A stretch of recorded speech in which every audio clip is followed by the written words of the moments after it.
naghahatid saya sa mga Pinoy. Mga kantang tatak Pinoy. Kahit nasan ka man, kami ay mapapakinggan. Streaming worldwide. The future of radio in Manila, California, and Hong Kong. This is V81 Radio.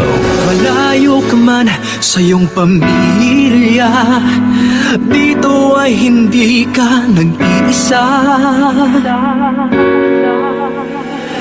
Kaya ito'y iyong hahanap-hanapin, dahil ito ang nagpapasaya sa atin.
Kahit nasaan ka man, ito'y mapapakinggan.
Who are we?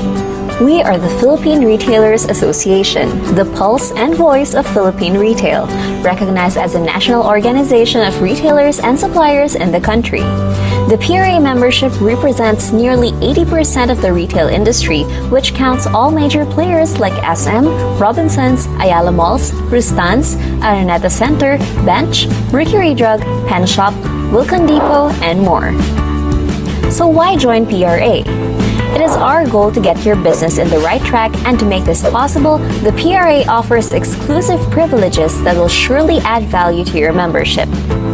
PRA members in good standing can enjoy exclusive discounts for their music licensing under PhilSCAP, which is required by the law in compliance with the Intellectual Property Code of the Philippines. As a pulse and voice of retail, we represent your interests on issues confronting the industry, such as bills on the further liberalization of the retail trade, music copyright issue, contractualization, use of thermal POS printers, price tag law, among others. As a member, you can take advantage of special rates and discounts for various educational programs and projects we regularly conduct to help you advance and develop your skills and competencies and help your business grow. There are seminars, conference and expos, high-level and exclusive meetings, which will give you infinite opportunities for the growth and development of your business. As part of our commitment to also help retailers in the regions have access to our educational programs, we conduct regional roadshows all over the country. The PRA also conducts a 2-day career expo which seeks to generate continuous source of qualified candidates for various levels and positions in the retail business. It is strategically held in malls to help generate increased foot traffic and correspondingly help increase sales for the retailers. PRA members enjoy exclusive privileges through the PRA BizCard, a unique program which offers members exclusive discounts, special offers, and other offerings from associate members and other suppliers. At the same time, it also allows a business-to-business transaction between regular and associate members, which is mutually beneficial for both parties, where trust and loyalty can be established. And since we want to add more value to your membership, we are offering the PRA Premier Members Card, a rewards program to serve and incentivize all members who are actively participating in PRA events and programs. We encourage and recognize Filipino retailers who have epitomized the model of success in terms of growth and good ethical best practices through the Outstanding Filipino Retailers and Shopping Center of the Year Awards, or OFRC. To support members in their employee recognition programs, the PRA spearheaded the Retail Employees Day program for the Philippines, which is celebrated every December 12th. With the support of all members of the PRA, we recognize and celebrate retail employees for their role in the retail business. You have exclusive access to information and publications for industry development available in the PRA library. Through your membership in the PRA, we can help grow your network and access to local international networks through our affiliations with large influential business organizations locally and globally, like the Philippine Chamber of Commerce and Industry, the Employers Confederation of the Philippines, the Federation of Asia-Pacific Retailers Association, the Federation of International Retail Associations, and the National Retail Federation, the world's largest retail organization. Such networks provide unlimited benefits of being connected to the local and global world of business and retail. So, who can be a member? All retailers in all formats, shopping centers, as well as suppliers of products and services to the retail industry are encouraged to join and be a part of the PRA community. How to become a PRA member? We have 3 types of membership to cater to your needs. There's a regular membership for those who are directly involved in the retail business. Associate membership for corporations or entities engaged in the business of supplying products or services to retailers. And chapter members who are any organized group of retailers doing business in the Philippines. Being a member of the PRA will give your company endless possibilities and opportunities to give your company what it needs to grow, expand, prosper, and become globally competitive. Because at PRA, our only business is helping your business grow.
God, you alone are worthy of honor, glory, and praise. With you, we can overcome every storm, including the global impact COVID-19 is having on our world. We pray to you, God of mercy, for all who are suffering directly and indirectly during this global pandemic. May you sustain, console, and heal them. We pray to you, God of grace, for all good efforts to rescue life and to maintain people's health. May you strengthen, guide, and protect all, especially those who have committed fight against this disease. We pray to you, God of righteousness, for justice to prevail. Give our leaders a profound wisdom as they navigate through this pandemic and economic uncertainty. Calm our fears. Fill us with your hope, joy, and peace as we continue to trust in you. Come, Lord Jesus. Come to our heart and soul. In Jesus' name, amen.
Hi, welcome to the third session of the PRA's virtual learning series.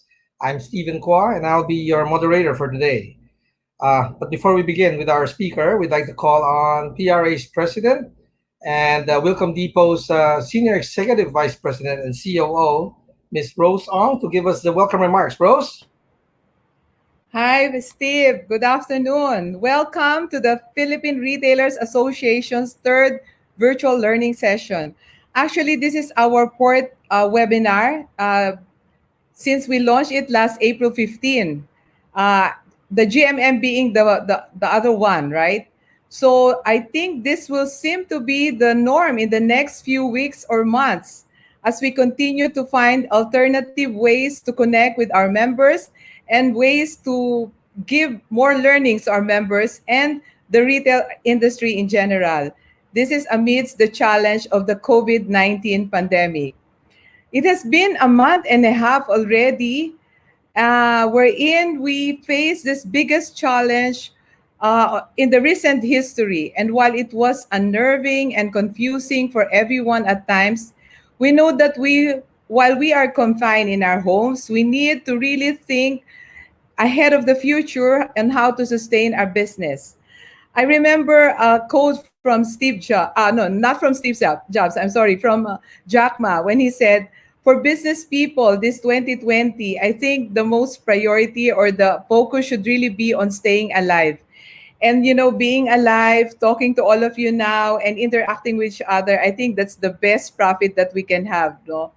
So, as the recognized retail organization in our country, we in the PRA is really bringing everything, no, bringing the Retail Leadership Academy to the virtual platform to reach out to more retailers and to provide more relevant information, and then of course learning opportunities for everyone, featuring topics that are very timely, such as what we are having today, where we explore strategic ways on how to respond to a challenge as this one, the COVID-19, for us to be able to build resilience and, of course, to reframe our future. Now, looking beyond May 15, I think it is important that we prioritize the safety of our staff, the consumers, and let them know that we are here for them, that we care for them, and to provide them a safe place or a safe shopping experience. In line with this, the Philippine Retailers Association has also expressed its support to Project ARC. This project is led by Joey Concepcion of Go Negocio. This was his initiative wherein the ARC stands for Antibody Rapid Test Kits. This aims to protect businesses, employees, and even the customers, by conducting mass testing in our respective businesses as a way of ensuring the safety of our people and, of course, to prevent the spread of the virus when we go back to the workplace. This stance will also give us the assurance that our community where we serve are really serious in providing a secure and safe place to do business and, of course, to provide the shopping experience to our customers. I know there will be a lot of work for us to do in the coming months as we go back to operations, while at the same time ensuring the safety of our people and everyone. But I also believe that we will be able to heal and rise again as the ever resilient and resourceful people that we are.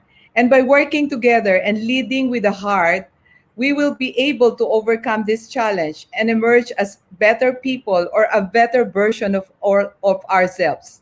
Again, thank you everyone, and good afternoon to all of you. Hi, Rose. Have you been baking or learning something new? Oh yes, of course. I'm always looking forward to every week having this, webinar. Yesterday we just had one, and then tomorrow we're going to have one again. So that's how we love, our PRA members. So we want to, to flood them with all this learning, especially now, people are that's what I mentioned, diba? It's so unnerving, and so there's so much anxiety and uncertainty for all of us here. So we need to be productive, and we need to, make everybody feel that we're here for them, right? Right. So it's a lot of baking, a lot of spinning webinars kasi. Spinning webs. Yes, yes. Not really baking food, but of course baking and cooking. What is in store for our members, right? Right. Correct. Difficulty is how to keep fit during the season. That's the difficulty. Yes, I do regular. Diba, there's no cure yet for COVID-19. I think the best cure really is having a healthy body and a healthy and sound mind, diba? Take away Uh-huh. all the stress. Actually, tama yung sabi ni Jack Ma, diba? Bonus Mhm. na yun that we're all alive. I'm talking to you now, my kumpare, diba? Even if we're distant apart. So that's a Yeah. very good, that we're all alive, we're all safe, all retailers here in this, in this chat room is all alive That's listening to us good. and hungry That's for good. more knowledge. Thank you, Rose. Thank you. Okay. At this point, we would like to thank our platform partner, Media. Technology partner, System media partner, One Video, and our program partner, Top Media. We help us make this virtual learning session possible. Also, a reminder for everyone that we see have been very yourself on the topic. Questions, you can type in your questions anytime during the presentation. We will read and answer during the Q&A portion at the end of the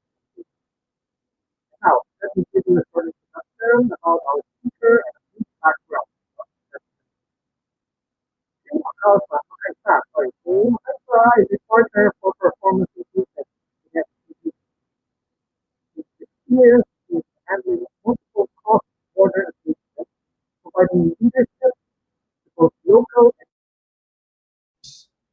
She also has a vast expertise in the fields of consumer industries, logistics, real estate, and healthcare. Ooh, pretty wide range of expertise. Today, she will share with us the 9 areas which enterprises can address to assist building continuity now, and building resilience for what's next, and help you reframe your future for what comes beyond the coronavirus pandemic. With that, let me welcome on screen Ms. Kay Makaisa. Kay? Hi everyone, good afternoon. Pleasure to be here.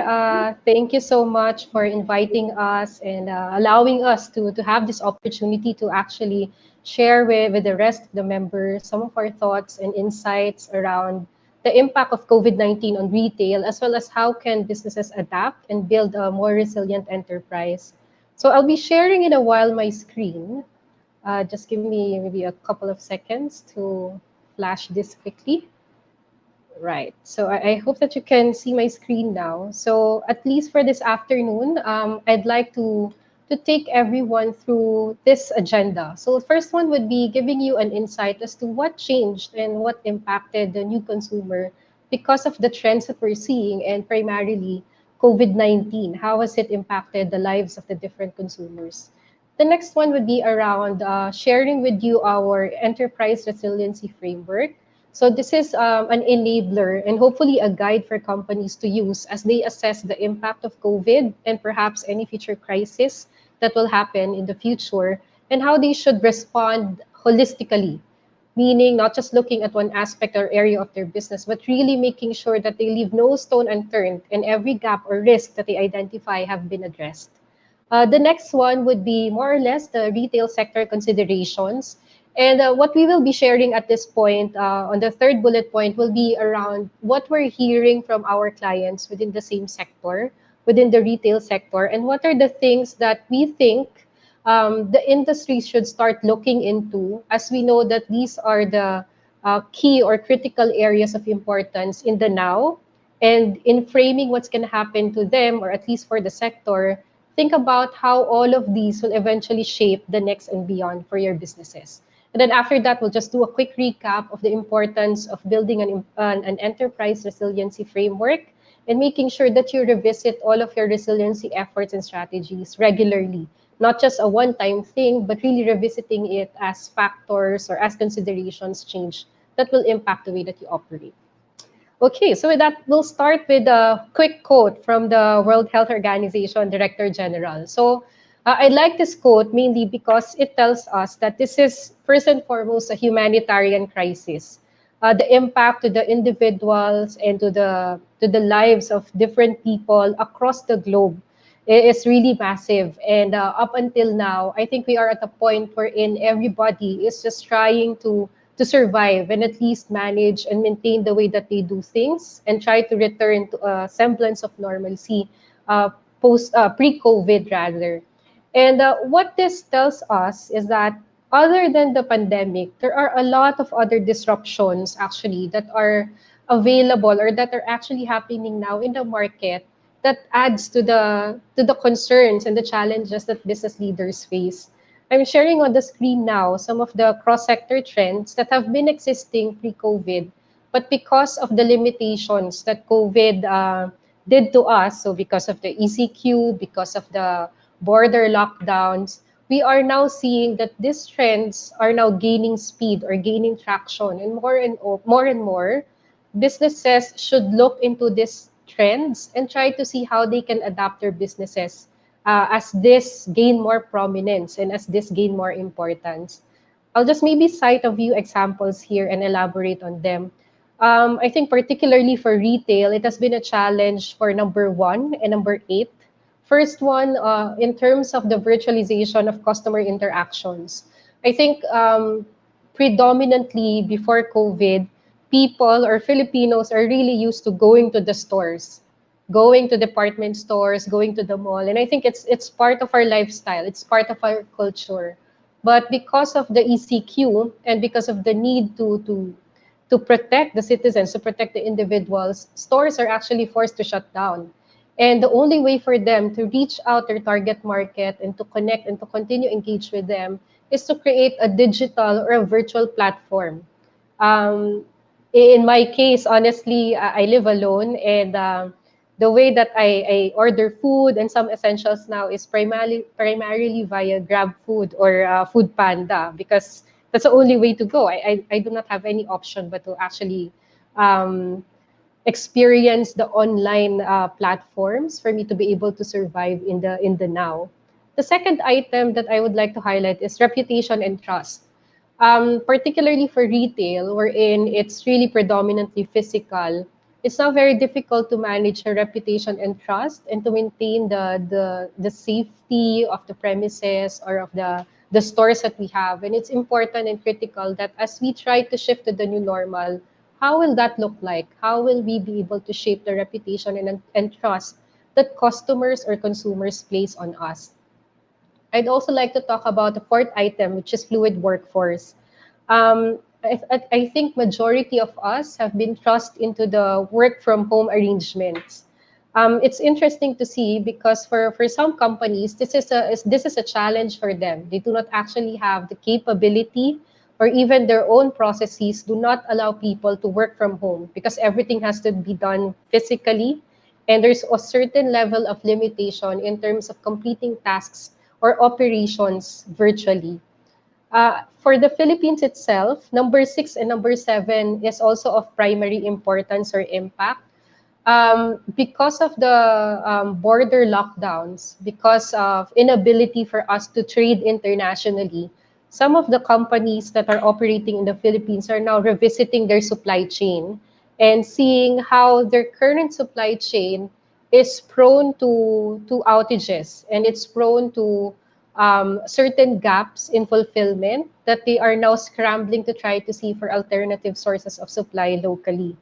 And the number 7, while there is, of course, a preference for essential goods to be imported and to be actually shipped to the Philippines, the infrastructure that we have right now is still not robust, both from a physical and virtual standpoint, to be able to support it. So there are problems with clearing importations from the ports. There are also challenges in terms of managing the last mile delivery. So those are some challenges that most companies are facing now. And this is already existing. Only that COVID has added a little bit or maybe a huge amount of pressure for companies to never ignore these trends moving forward. So having said that, we in EY or in SGV, we have conducted a study in the recent weeks. And what I'm sharing right now is the first time that I'll be sharing actually the results of that particular survey or study, wherein we try to assess what is the impact to the consumers, what is the impact on the consumer behavior because of what we are experiencing right now. And what the survey tells us is that most of the consumers are predominantly concerned about their own families. They wanted to make sure that there's enough for their family, both from an essentials and non-essential standpoint. They are concerned about their freedom because of the limitation in terms of movement and mobility. They're now concerned that they never thought this could actually happen to them. This virus has actually brought even the most powerful economies to their knees. So it's just nobody actually anticipated this from happening. Some are even concerned about their job and finances. And this next two things I want to highlight, it changed the way that they shopped and changed the products that they buy. Whether if it's because of necessity or because they had no choice, definitely this will leave an impact in terms of how consumers will react and behave moving forward. Based on the study, there are 4 key types of consumers that are emerging now. So this is the one that I'm flashing on the screen here on the left.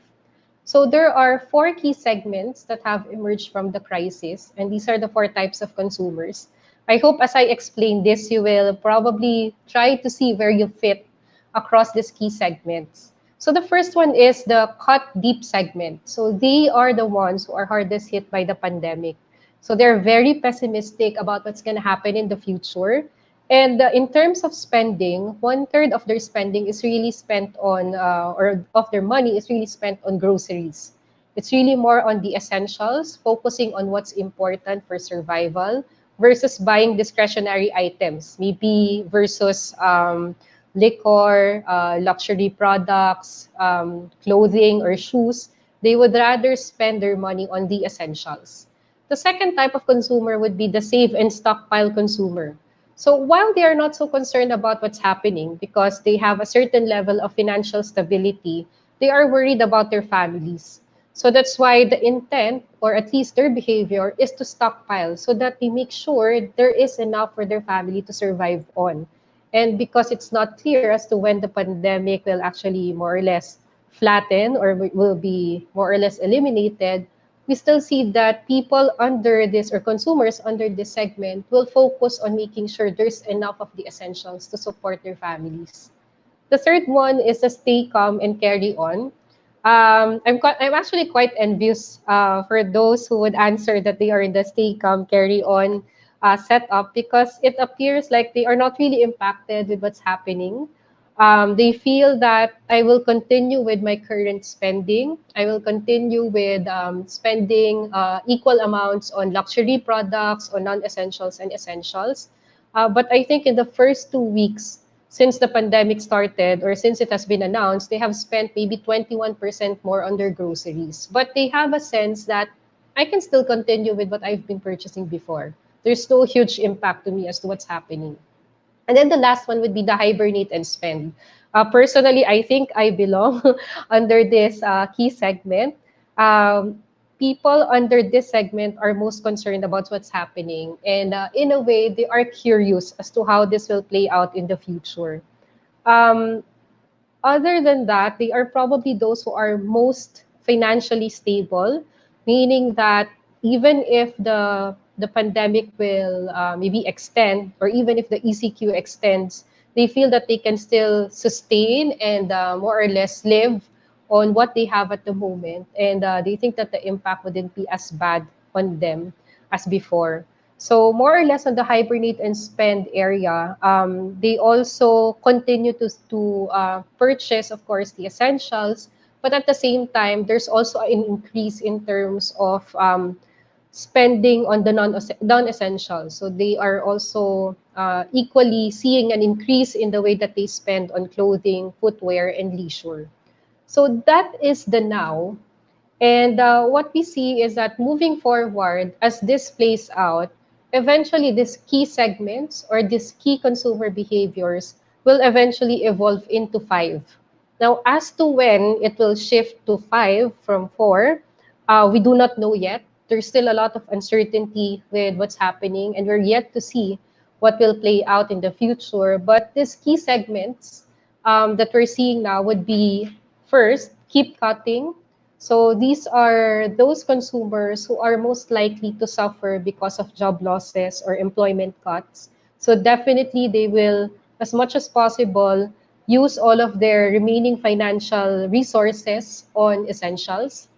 The other one is on the stay frugal segment.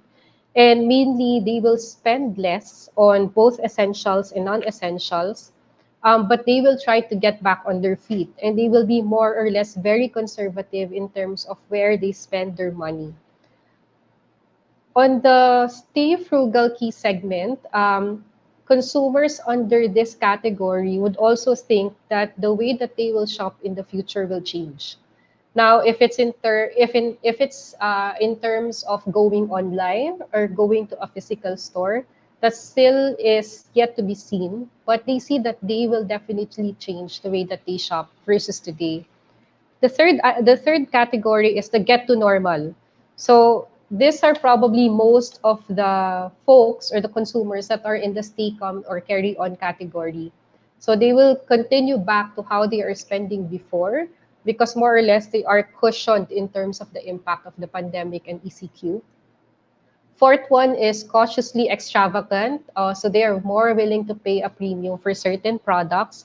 And these are those consumers that would fall under the middle to high income category.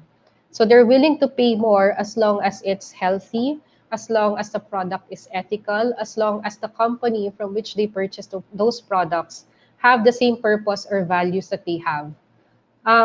Recently, I think because of what Ramon Ang mentioned in the news in terms of making sure that their employees continue to have their jobs and that they will support their employees, I see a lot of posts in Facebook wherein some people are saying, after the pandemic, after all of this is over, we will definitely advocate and maybe buy more from the San Miguel group versus before. So I think that's where most of the people under the cautiously extravagant category would probably subscribe to in terms of behavior. And then the last one would be those who will be going back with a bang. So these are those people who felt that they have been deprived of spending. These are your demographics that are probably younger and they have work or they are employed. And because their daily lives have been disrupted now, they feel like they need to make up for it and they want to experience more, they want to do more, and they want to spend more. So these are the current behaviors that we're seeing in the now and in the next.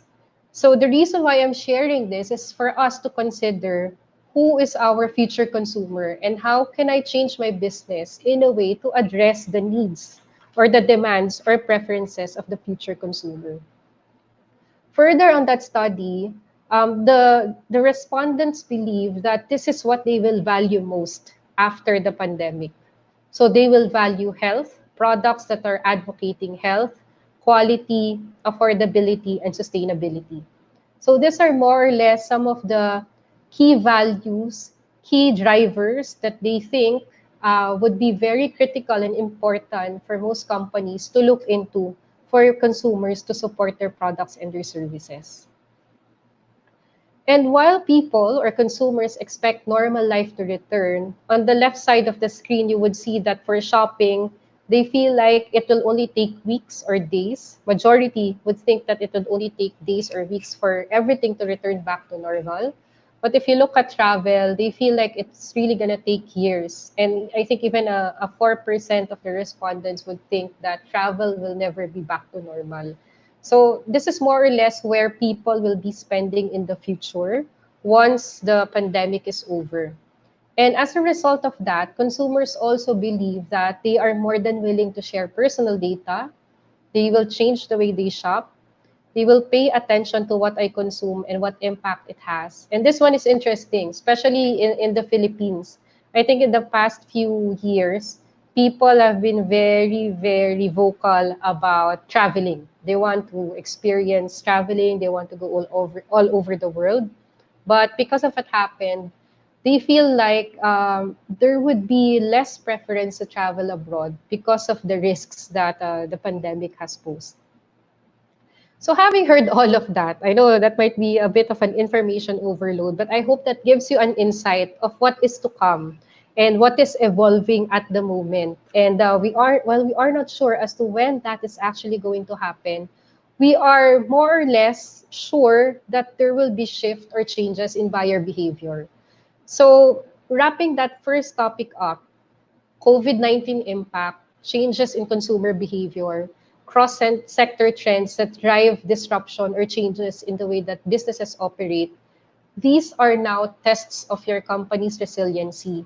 And it's very important that companies approach it structured, and there has to be a way for them to manage it in a methodical way such that they know that all possible aspects of their business have been looked into and is prepared to take on whatever crisis or pandemic that could happen in the future. So what also stemmed out of the discussions with clients is that it depends on who you are talking to. They would have a different point of view of what needs to be addressed first by the organization. So what I mean by that is if you talk from someone from HR, they would say, oh, the talent and workforce is first and top of mind, we need to address given the current situation. If you talk to the COO, they will say, my supply chain it has a problem, so how do I manage it better? So there are different concerns depending who you talk to within the organization. And that's why we think that a guide or a framework will be able to help businesses really sweep through the organization and make sure that all concerns are addressed. And at this point, I'm going now to the second point of our agenda, which is sharing with you the Enterprise Resiliency Framework. So this framework contains two main aspects. The first one would be the 9 focus areas, and those are the ones that are in gray circles. These are the areas that companies should look into, consider, and plan for as they address this particular crisis. The other aspect of this framework that is maybe not apparent, given the way it is presented, are the 3 time horizons that you need to plan for. And what we mean by that is the now, next, and beyond. So now here would refer to the first 3 months since the crisis. Next would be ideally perhaps 3 to 6 months forward, and then beyond would be 6 months to a year forward. You need to be able to plan and come up with action steps that will take your businesses from the now through the next and ultimately to beyond. So I'll just quickly switch from the PowerPoint slide and I'll share with you now another file, which is the Enterprise Resilience Tool, which we think will more or less make the framework um, more insightful and addressable for companies once they understood what it all means.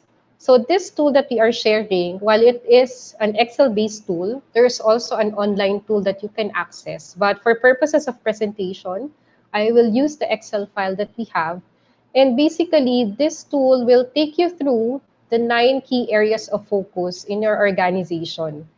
So allow me to quickly share what is probably expected in each of these areas. So say, for example, for retail, if we select supply chain and global trade, it will lead us to a page in the file wherein there are questions that you need to consider.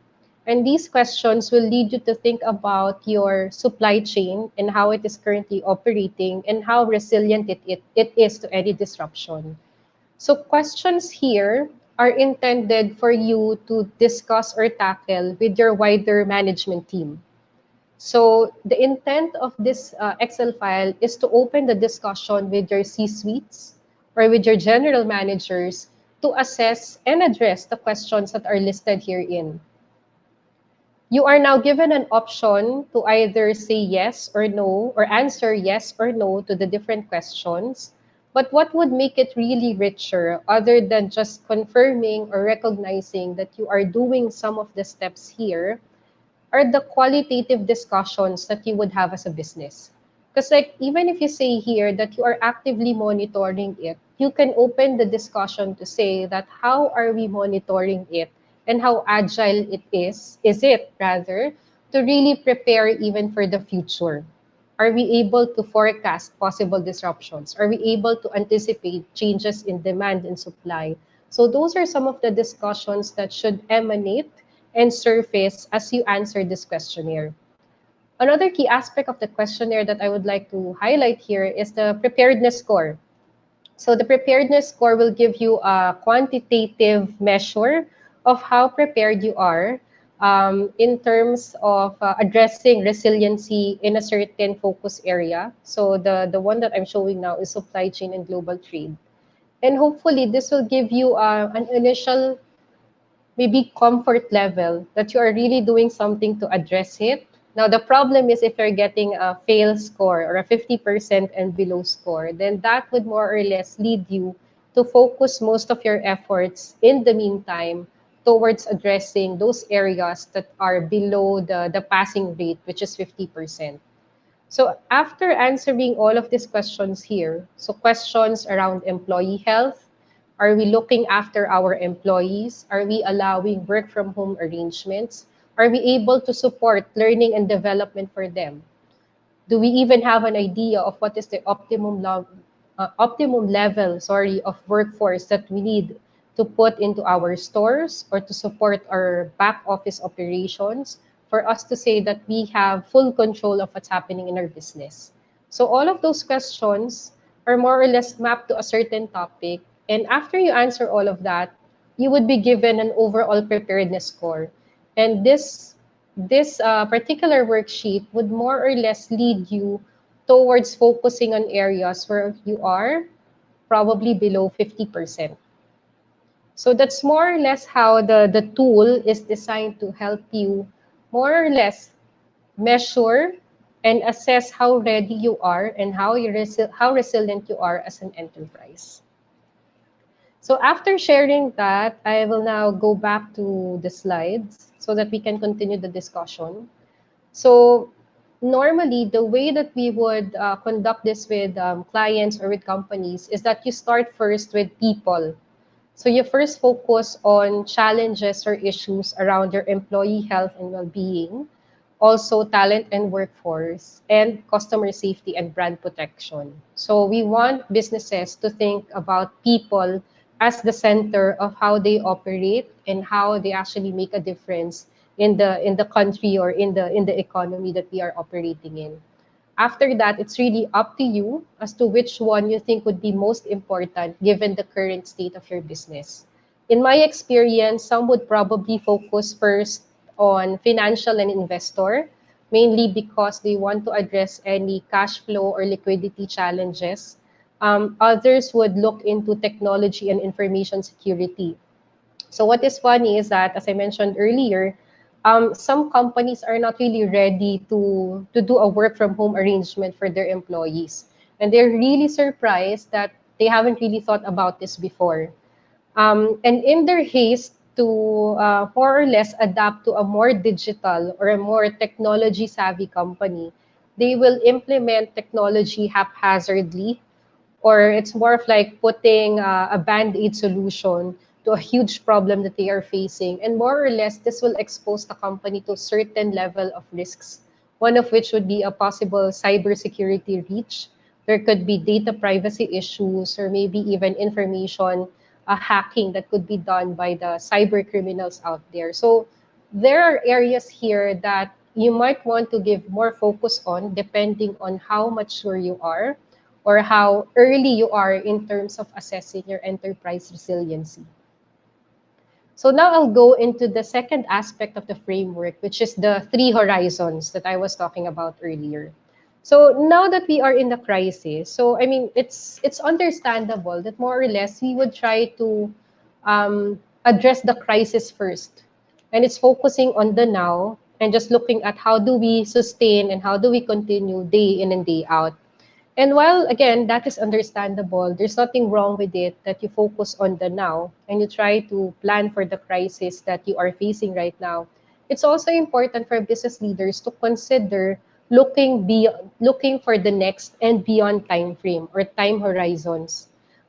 This is more or less similar to the duality of strategy topic in business schools, wherein you should have an eye on what's happening now, try to maximize what you have now and get the most benefit out of the assets, out of the opportunities that are presented in the now. But at the same time, you should have an eye of what is going to happen. And the next and beyond are primarily going to change based on, at least for the next, it's really around medium term challenges and opportunities and disruptions around your sector. And in the next time frame, it's important that you start thinking now on how you will make your enterprise more resilient. And then eventually on the beyond, it's now looking into your future. How do you reframe your future given that there are a number of drivers and changes and disruptions that are probably making your business model not applicable anymore to the current ways of doing business or even reaching out or engaging to your engaging your consumers or your customers. And again, just to reiterate, in the beyond, this is when you now start thinking about transforming to succeed. You try to imagine what are the possibilities, what are the changes that could transform your business for the better. And we like to call it seizing the upside of disruption and being ahead of your competition if as much as possible. So the early movers will definitely gain or win a lot in this sector if they plan or they start looking into the beyond now. So those are the two main aspects of the enterprise resilience teams. And the idea of the framework and also the Excel file itself is that you more or less plan not only today, but also in the future.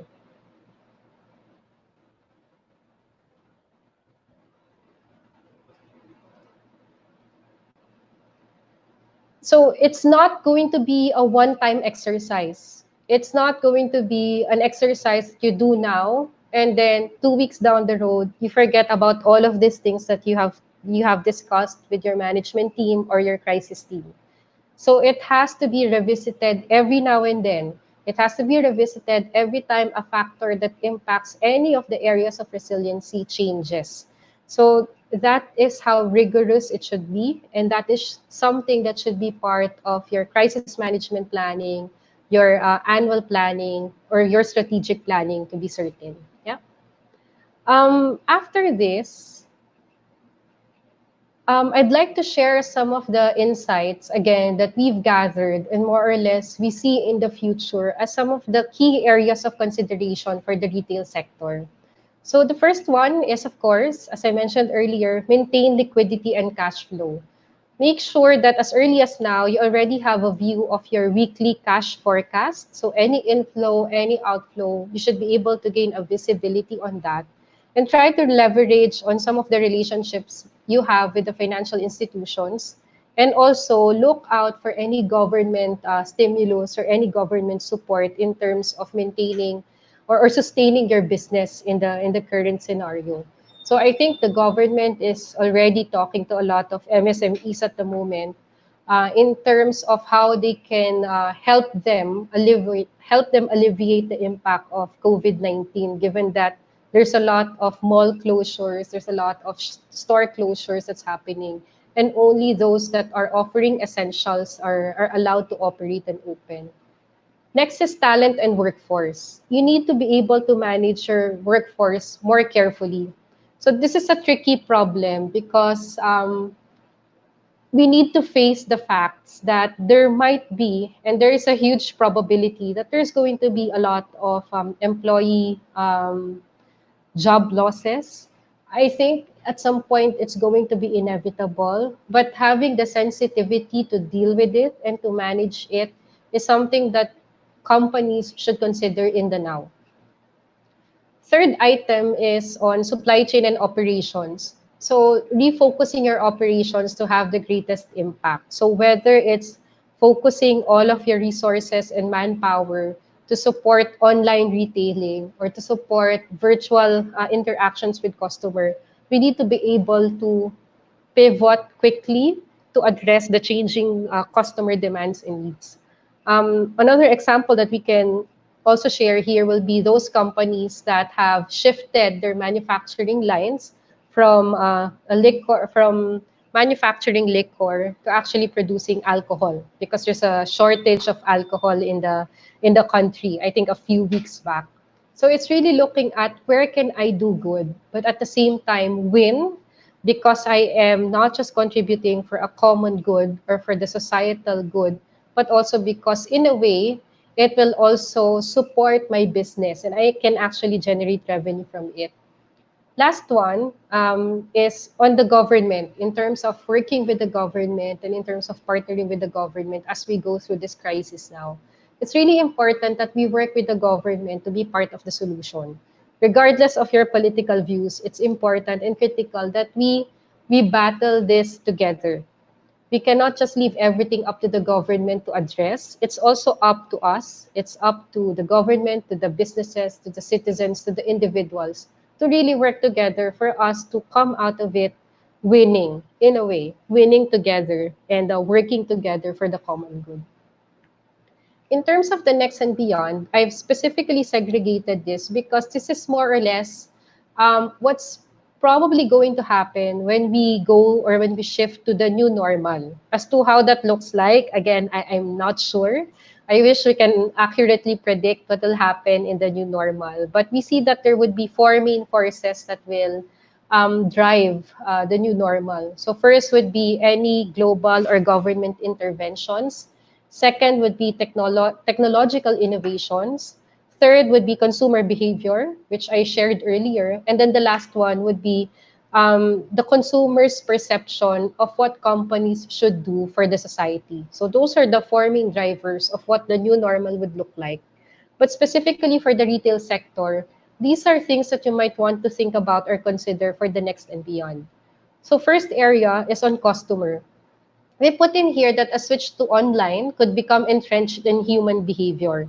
So what this means is that even though at the moment online is probably the way to go, we are still not sure as to how habitual or how this will be embedded into the consumer's daily way of living. So what this means is that it would be important or critical for businesses to consider creating a new channel for them to be able to offer products or services to their customers.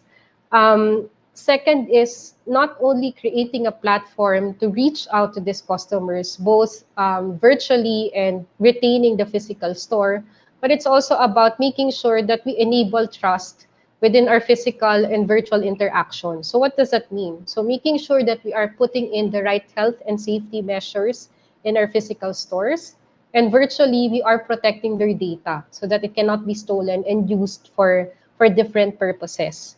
And then lastly, in relation to online channels, I think one of the frustrations at the moment when it comes to online shopping is the lead time in terms of fulfillment or delivery of the products to the customers or to the consumers. So at the moment, if it's a non-essential product, it will take maybe months, if not maybe weeks rather, if not months, for those products to be brought to the doorstep of the consumer.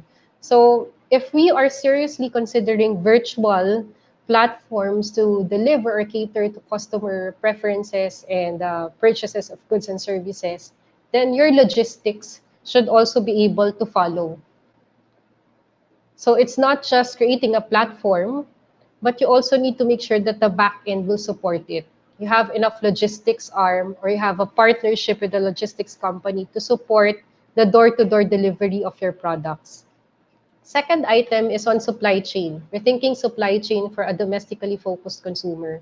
Um, Maybe this is me overreaching a bit, but I'm hoping that given the challenges in supply chain and given the difficulty in importation of non-essential products, I hope that the Filipino consumer will now appreciate and probably advocate locally produced products, mainly because it will help the economy, but second, because this is probably one of the easiest way to fulfill their requirements or their demands because it's available locally. So there's no need for us to wait for the importation to come in. So I'm hoping really that as supply chain challenges intensify, and if the border lockdowns or trade will be limited in the future, I really hope that we can more or less push for domestically produced products and that consumers will actually advocate it. Third item, optimizing revenue management and balancing price and promotions. So what we have experienced probably, especially for those who are selling essential goods in the past month, is that there are a lot of stockouts. People are buying these essentials in bulk. They're stockpiling in a way. But we think that in the next and beyond phase, we see that all of this will normalize and people or consumers might not really spend that much across all categories. And when we say all categories, this would include your non-essentials such as clothing, shoes, luxury items, watches, bags, etc. So businesses should be able to manage the volatility and not rely too much on the historical data that has been generated in the past months, wherein we are adjusting and navigating through the crisis. Another area of focus for optimizing revenue management would be trying to operate in a leaner and efficient way. As we see, there are disruptions in the way that we will be operating. And if social distancing will still be observed, companies should be able to come up with measures to operate with a leaner workforce and utilize their existing assets perhaps for other ways to generate business. So maybe not just maybe retrofitting it or changing the way that your shop is currently structured so that consumers will be more or less comfortable going into your shops and generate revenue across the shop floor.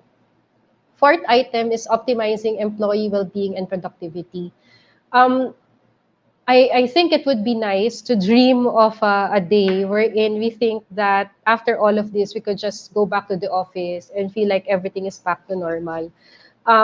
What I fear, to be honest, is that even though some of the stores will be allowed to open, it wouldn't necessarily mean recovery. So even if the store is open, it doesn't necessarily equate to revenue or cash flow. It might even cause more concern because you try to operate as normal, but you're not really generating the right foot traffic and generating the revenue out of it. So it's important for us to consider how can we support our current workforce? How do we manage the peaks and valleys in terms of demand? How do we match that with how we're putting in people on the shop floors? And how do we observe social distancing as well as the other health and safety protocols that will be cascaded by the government? Um, Linking to the previous topic I mentioned on the now, I think consumers will also be very conscious of how companies will treat their employees in times of crisis. So again, managing the labor issues sensitively should be the way to go for most businesses because again, if the consumers perceive that a certain company is not doing their part in terms of uplifting the society, then it might cause negative implications for the business. Fifth one is on the customer. So it's making sure that as customers treat their personal or private data with the perceived notion that it will be used for the common good, what are the possible revenue opportunities that we can create out of this data?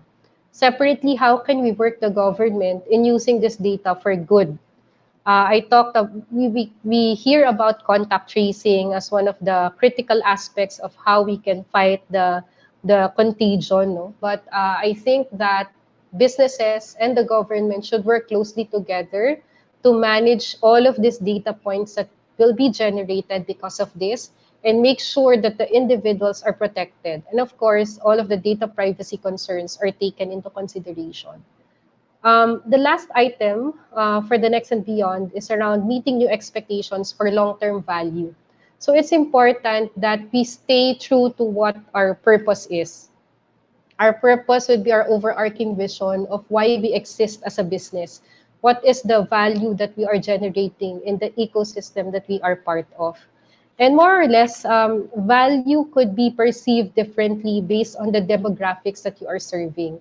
So, like for example, for the younger generation, sustainability could be of higher importance versus probably other generations. So, you need to be conscious as to who is your target consumer, who is your target demographics, and more or less make sure that all of your actions, all of your activities are aligned towards meeting the purpose that you have set or articulated to the public. Furthermore, another implications that you need to consider for next and beyond because of the proliferation of data and changes in consumer behavior. These are some takeaway questions that as an organization you might want to think about. So first one is what are the opportunities created because of data? And then the second one is if consumers think differently from what they buy before versus what they will buy in the future, and they will behave differently from how we are serving them now, what will be the impact on your current portfolio? Are there products, are there services that you might probably want to let go of or probably inject into your current ways of working for you to be able to meet the needs of your future consumer? And with that, that's the end of my talk and my session. Um, we think that building and strengthening enterprise resilience is something that should be structured, and a comprehensive approach should be important for you to be able to anticipate all possible areas of concern within your organization. And while we understand that the imperative now is to survive and to continue operating, we need to always look at what is coming up. And what is important for us to do is to anticipate how can we thrive and transform in the next and beyond. For those who are here and leaders in your own right and in your own businesses, you need to ensure that your organization is prepared for what's going to happen, not only in now, but also in the next and beyond. And with that, thank you very much. I hope you're able to capture and take away a couple of interesting and useful insights that you can use in your next planning or in anticipating any further crisis. Thank you.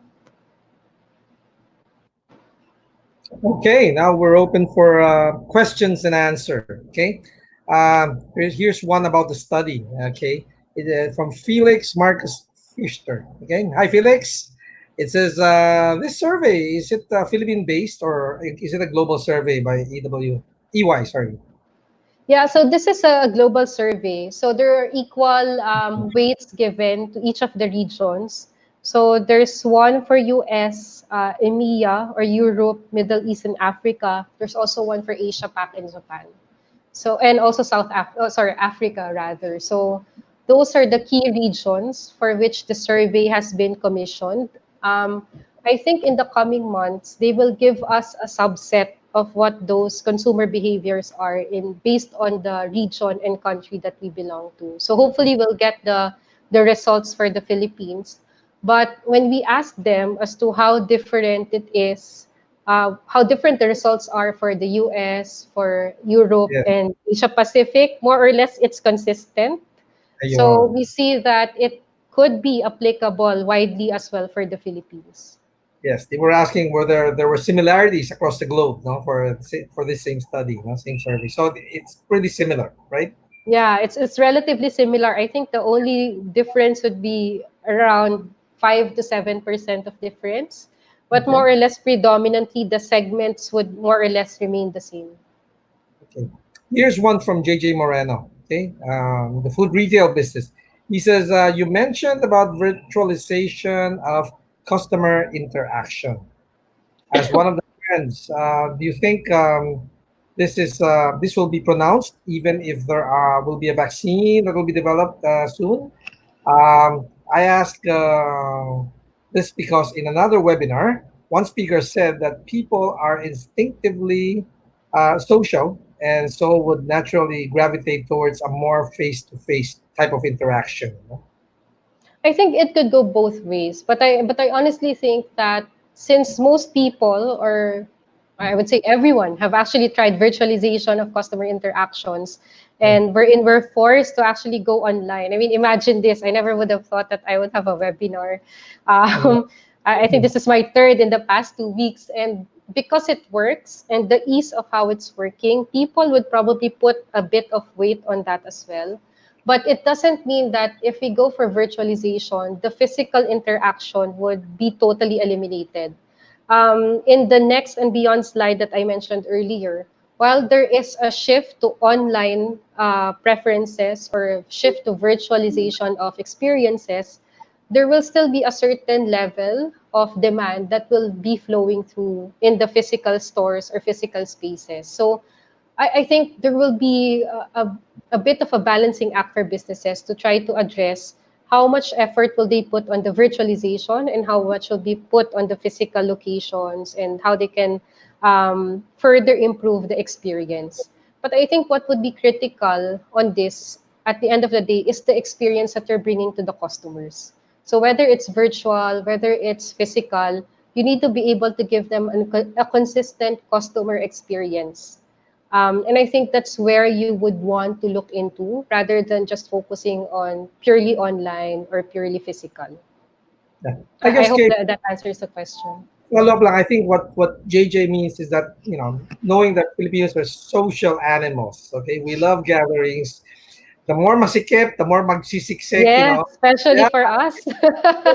you think they'll gravitate towards what's virtual and stick to it, even though there's a vaccine and it's okay to go out and celebrate life. I think depends on the service or the experience that you want to have. So I mean, like for me, if I could get a bottle of shampoo maybe online and have it delivered within the day, then I would probably lean towards that. But if it's because I want to have a social interaction, then that's the reason, then that's probably what will drive me to go physical versus online. So I think it's more of that. Convenience, affordability, and experience would really play a Traffic, role, traffic. and balance. Yeah, it will really affect as to the consumer preference. But I think there will be a shift in mindset that online is okay, but it's not really going away with the physical as well. So it's really just putting it out there and saying that virtual is an option, and you need to be able to look into the opportunities in that aspect as well. Okay. Question from Avinash Uttam Chandani. He says, question, is the Excel framework, is it assessing all time horizons or just the now because of what's So happening? yeah, so the intent is that while you answer it now, you also have a version that you will answer for the next and beyond. And definitely how you answer your next and beyond will also depend on how agile you are in adapting in the now. So the intent of that framework or of that Excel file is to have different versions and revisiting it regularly to make sure that the assumptions or the answers that you put in there are still updated. And again, I mentioned earlier, as to how frequent, it will really be up to you. For some companies, they revisit it every week because that's how frequent they have crisis management team discussions. For others, it could be every other month, but it will largely depend on the rigor that you want to inject into your business. But our suggestion is to revisit it every time a certain factor will influence some of the changes in your answers in the framework. So let's say, for example, if the ECQ will be lifted, how will your talent and workforce challenges look like? How will your supply chain look like? Are your answers still going to be the same or will they be totally different? So use it that way and revisit it regularly. Okay. Lord, traveling, no? I think it's a troubled industry right now. Um, it reminds me of what happened in a casino which had the fire and firing last year, right? Mhm. They brought people back because of a big promotion. Okay. Don't you think traveling might be able to get back on its feet if they get people to try it again? And how's that?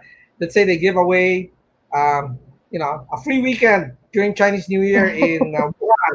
Huh? I mean, free round trip ticket and accommodations in Wuhan. Ang ganda pala ng Wuhan, di ba? But of course, there's risk, but there's takers, right? So, do you think that's a interesting and attractive promotion? Um, I cannot say for sure, to be honest. I think it will depend on who you're targeting. Yeah. It will depend on the consumer target that you have in mind. But I think first and foremost, people would think about their health and safety. And I saw an article earlier, I think it was published by ABS-CBN, wherein travel will not most likely return by 2021. I think it's likely to extend further. Um, and I mean, I'm not sure because if we're still gonna have travel restrictions in the future, if countries are still not gonna allow foreigners to come into their countries, then I think that aspect of international travel will be really heavily impacted. Okay.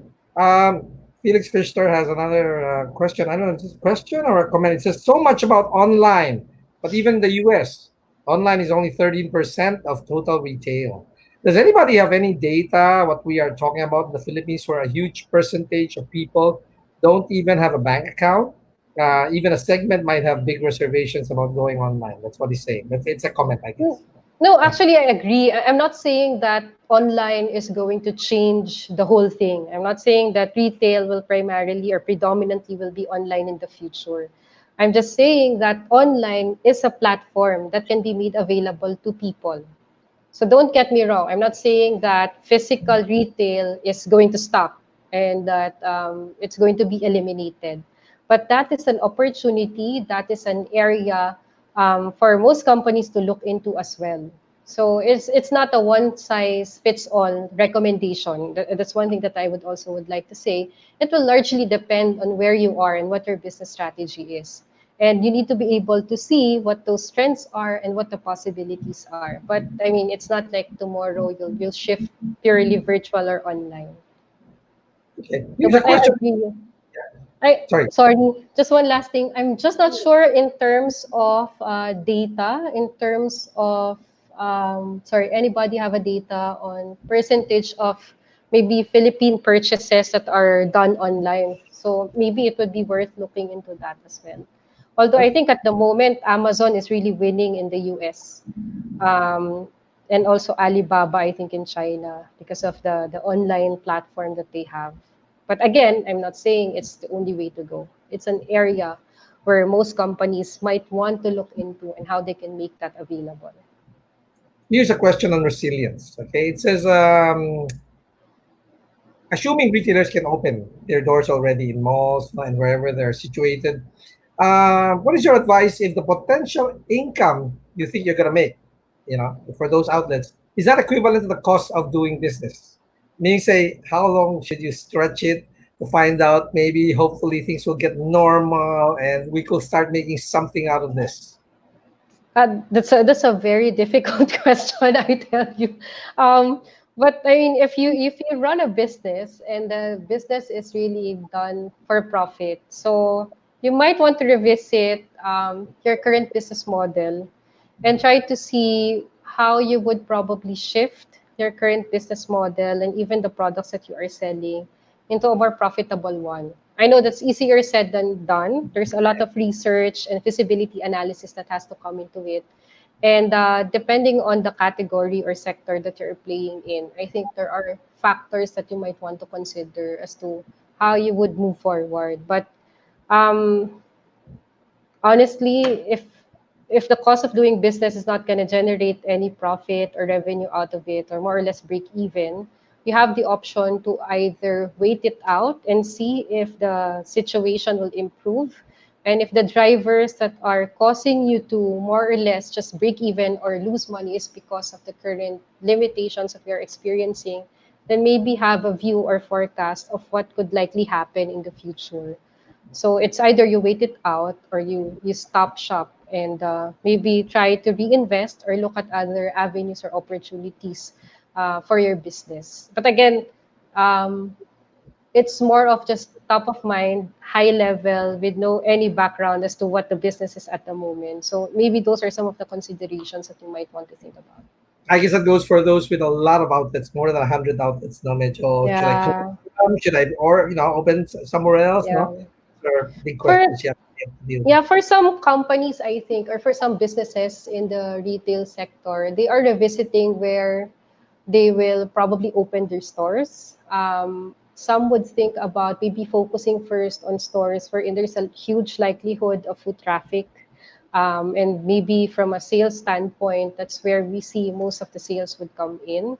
Um, there's so many ways to look into it and to plan around it. So yeah, maybe it's a difficult question to be honest to answer. But for me, I mean, basic. If you go down to the basics, it's really. I mean, you're in the business to make profit or to generate value. So think about where you are in those particular sense and try to see what would be the best way to move forward. Okay. Jenny Bautista Diego is asking, do you have any recommendation for the fabric retail business? Fashion, design, Um, lifestyle? I think it's. I'll be honest. I'm not very familiar with the sector, no. So I think right now it's really looking at the consumer preferences and behavior. Although at the moment there are so very little data points as to where this will actually lead us to. So unfortunately, I do not have a very concrete answer to that specific question. But maybe we can take this offline, Jenny Bautista Diego, and I could actually link you with some of the sector leaders as well in our firm, and we'll try to see how we can help you out. What about those in the nail salon, hair salon, maybe even dentistry, orthodontics? You gotta get to your dentist, but it's close and personal encounters, right? So, yeah, what do you think? Even spa, no? I mean, ang dami rin Yeah. yan. So, foot spa. So, what do you think they will be able to, make of it, or how will they reinvent themselves during the next few months before, ECQ is totally out, or GCQ is totally out? Well, I think there's a natural limitation to it because of social distancing not being able to be observed because of those services. I feel like it's really going to be difficult in those particular sectors. I also have friends that are in that particular sector, and it's actually a challenge. Some of them would do maybe offline, or some of them would try to contact some customers on the side to try to make money, but again, that's difficult and more or less prohibited. So yeah, I think honestly, given the data points and information that we have right now, I think we need to press on and more or less see how things will play out. So unfortunately, I cannot give a a very Concrete. specific answer to that. Yeah, Yeah. although I think for those areas that will be on GCQ, I think more or less that will be allowed, but I think subject to certain limitations or restrictions. So we can wait and see what the government will mandate moving forward in terms to those types of services. Because I think even social events are also limited, no? So it's really gonna Sports be events. hit badly. Sports events, yeah. Yeah. And it's affect sports events too. Yeah. Yes, I miss watching basketball. I'm a UAAP fan, and See? I miss it. Yeah.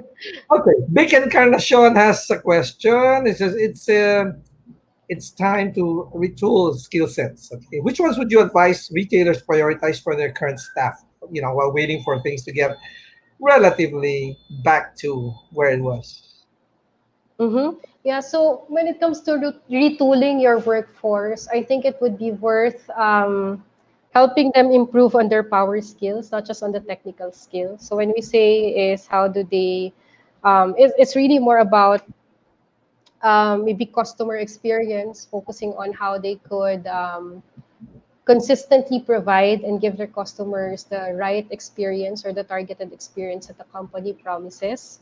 Another one would be probably around the use of digital tools and technologies, especially for those in the back offices.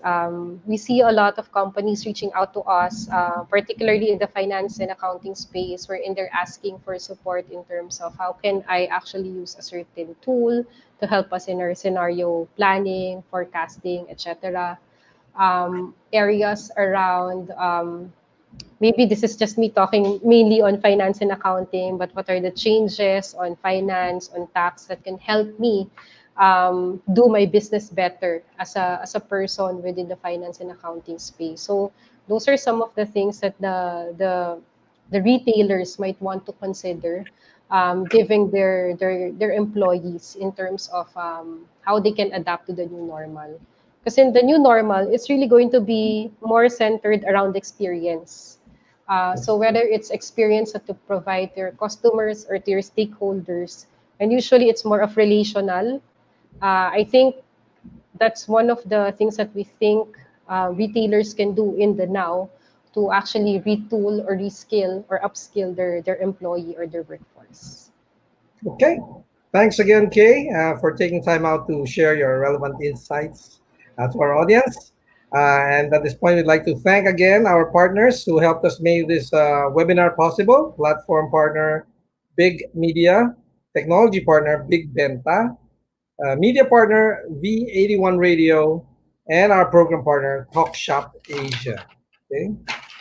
Um, Watch out for our fourth virtual learning series next Wednesday. It's May 6th at 2 p.m. with lessons from China on coping with COVID and shutdowns and the shape of recovery in partnership with Aptos. More details on registration will be posted on Philippine Retailer Association's Facebook and LinkedIn pages. This concludes our webinar for this afternoon. And I'd just like to say for those of you who feel incarcerated in your cells at home, happiness and contentment is an inside job. Thank you. Pleasant afternoon ahead of all of you.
naghahatid saya sa mga Pinoy. Mga kantang tatak Pinoy. Kahit nasan ka man, kami ay mapapakinggan. Streaming worldwide. The future of radio in Manila, California, and Hong Kong.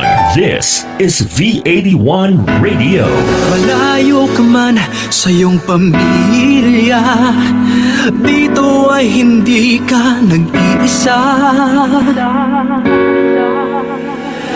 Tiyak ito'y iyong hahanap-hanapin, dahil ito ang nagpapasaya sa atin.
Kahit nasaan ka man, ito'y mapapakinggan.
Radio.